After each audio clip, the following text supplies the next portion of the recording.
Okay, all stand up and let us pray. Angel of God. Angel of God, my guardian dear,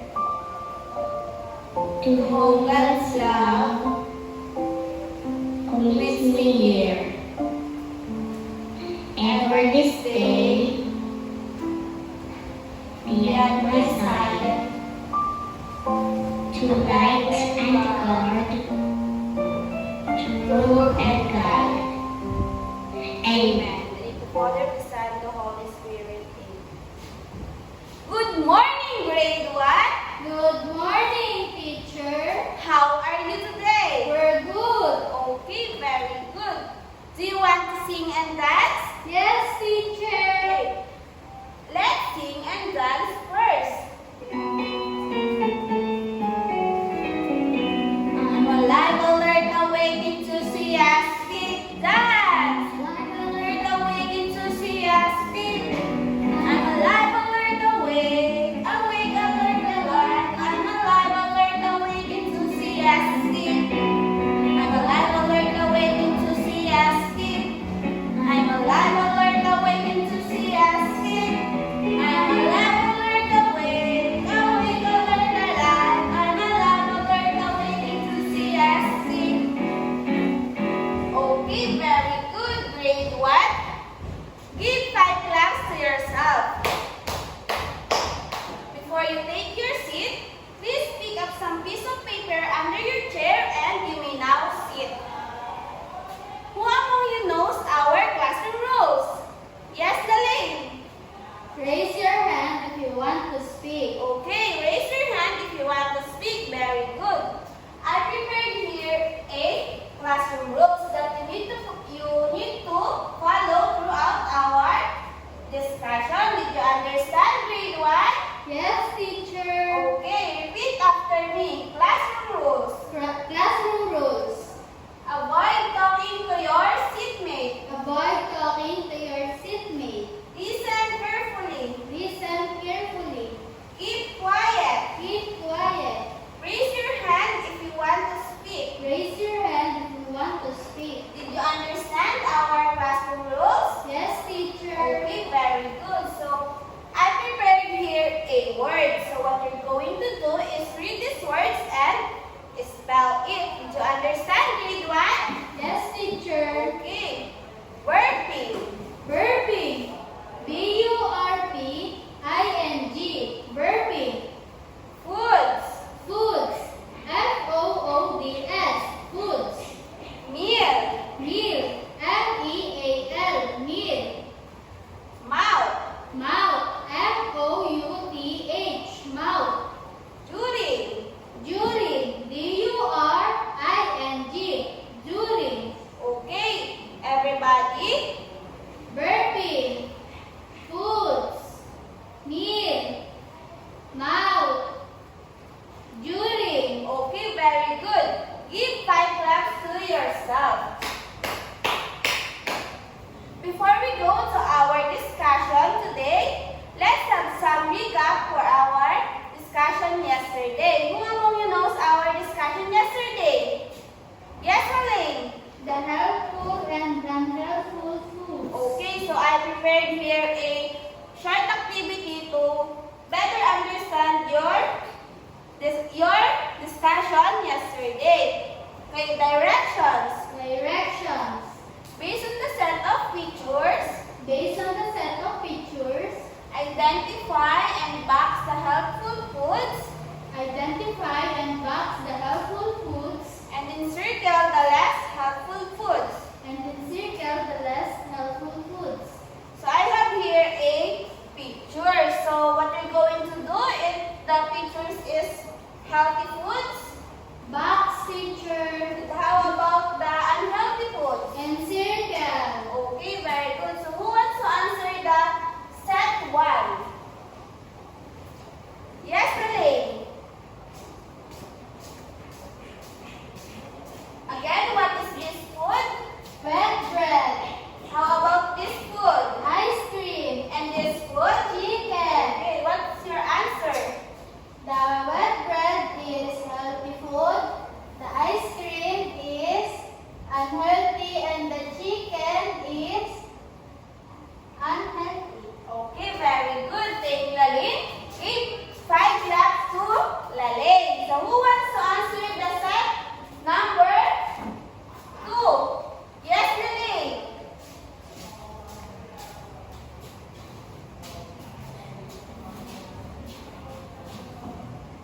Okay, what is this picture? Ice cream. And how about this food? Candy. And this food? Cotton candy. And this food? Yogurt. Okay, so what do you think? Is it healthy food or unhealthy food?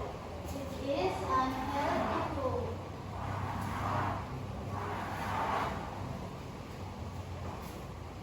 Okay, thank you, Lalaine. Do you think Lalaine's answer is correct? Yes, teacher. Okay, very good. So who wants to answer this last set? Yes, Lalaine.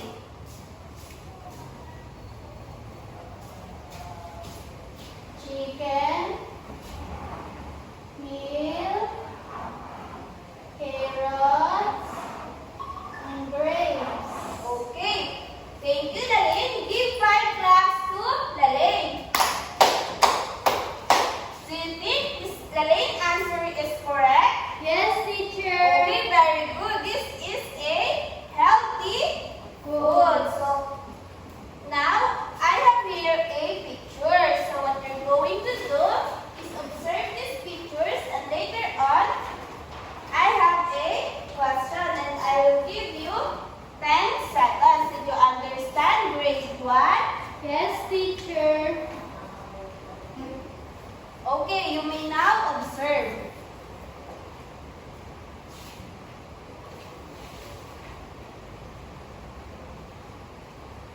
Are you done, grade 1? Yes, teacher. Okay, so what can you see in this picture? A whole family that is eating together. Okay, very good. A whole family that is eating together. Who are those in the picture? The mother, the father, the little brother and sister. Okay, very good. The mother, the father, the little brother, and the little sister. So what do they eat?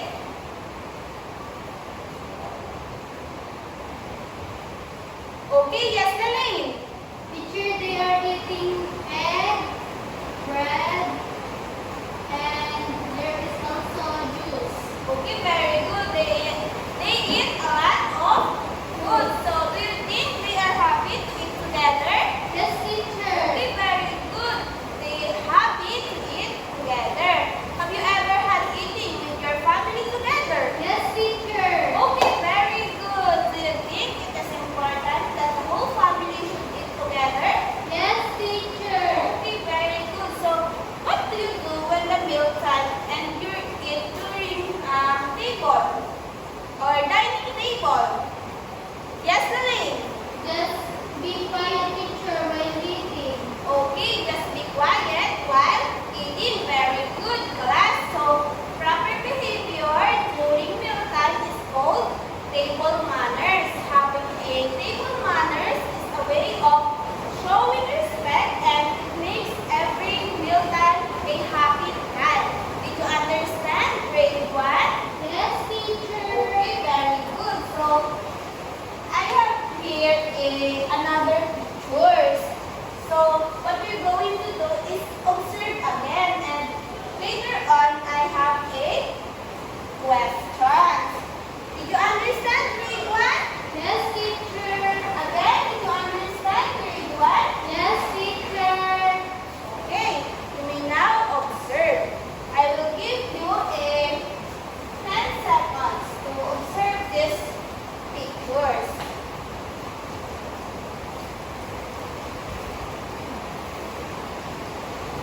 Okay, are you done observing grade 1? Yes, teacher. Again?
thank you, Laling.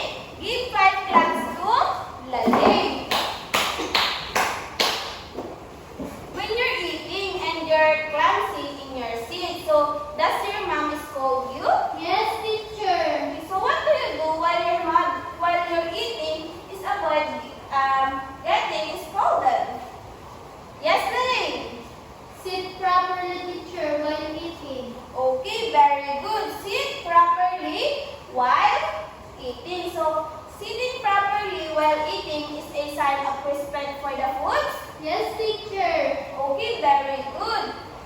Yes, teacher. So what do we call it when you are sitting properly while eating?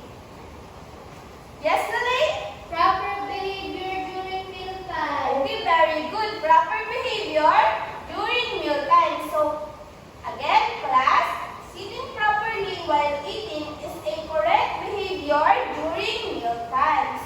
So, it shows respect not just for the food, but also for the people you're dining with. Did you understand grade 1? Yes, teacher. Okay, so therefore, what is the proper behavior during mealtime?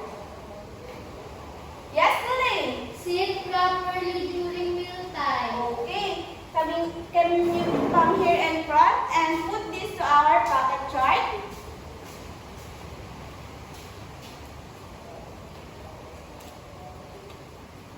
Okay, thank you, Laling. Everybody read.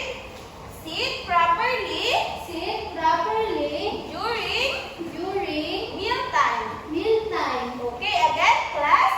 What will you do or during or after mealtime? Pray before eating. Sit properly during mealtime. Did you understand grade 1? Yes, teacher. Okay, very good. Now, let's proceed to the last picture. Are you done to observe? Yes, teacher. Okay, so what can you see in the third picture? Yes, Laling?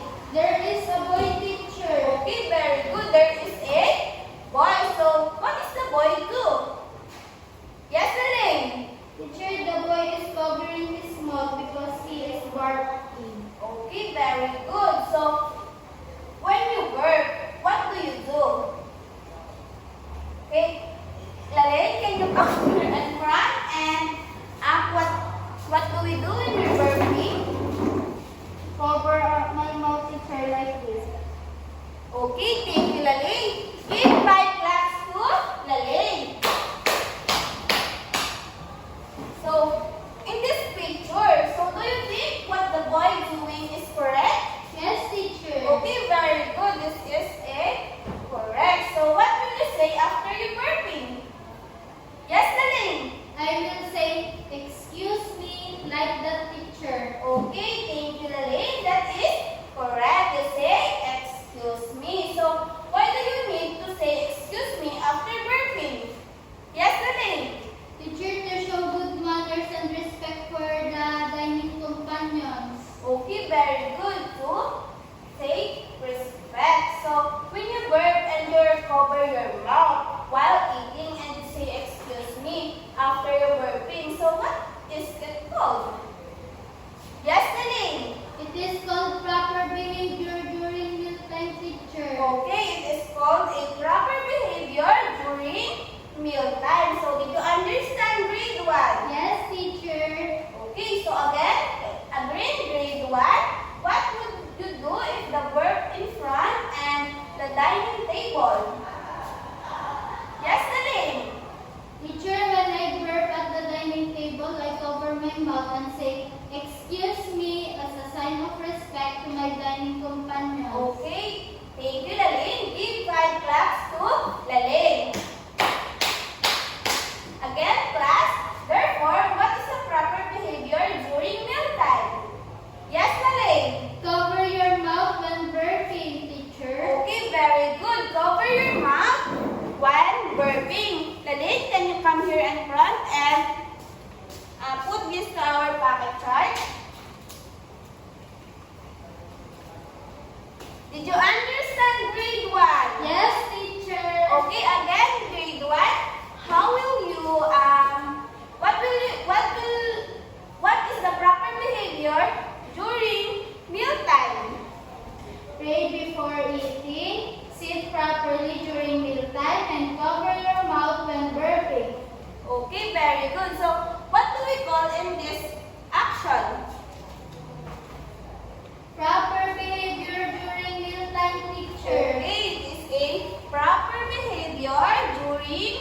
mealtime. Did you understand, grade 1? Yes, teacher. Okay, so now, how will you identify the proper behavior during mealtime? Yes, Galing. We can identify the proper behavior during mealtime by showing good manners, like praying before eating, sitting properly during mealtime, and covering your mouth when burping and say excuse me after burping. Okay, very good. Give 5 claps to Laling. Again, who wants to repeat the answer of Laling? Yes, Janice?